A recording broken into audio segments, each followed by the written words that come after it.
Welcome to the Advancol Module Level Regulation Solution Installation Guide. This video demonstrates the Emergency Stop Kit installation, model, APTACCEMG, product introduction and unboxing. Before installation, please open the packaging box. Verify all components are present. Prepare required cables and accessories, AC extension cord, in advance.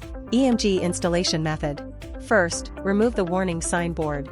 Align with the 4 mounting holes in the yellow-black striped area on the left. Secure the emergency stop switch here using bolts. Mount the warning light base to the accessory bracket with bolts. Using the mounting holes at all 4 corners of the warning sign board, fix the assembled warning board with emergency switch in position. Then secure the bracket with warning light in place. Keep circuit breakers OFF during wiring. Connect green-sleeved cables to the upper terminals of breakers and data control boxes. For projects with multiple control boxes, connect the green-sleeved cables.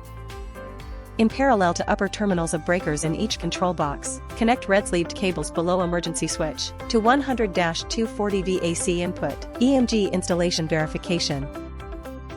After installation, turn on the circuit breakers. Press the emergency stop button. The emergency alarm light will flash continuously. PWR lights on connected data controllers will turn off. String currents will drop to 0A within 30 seconds. Reset the button to turn off the alarm light. Data controllers' PWR lights will glow steady red. After inverter self-test completes, string currents will return to normal. Emergency stop kit installation is now complete.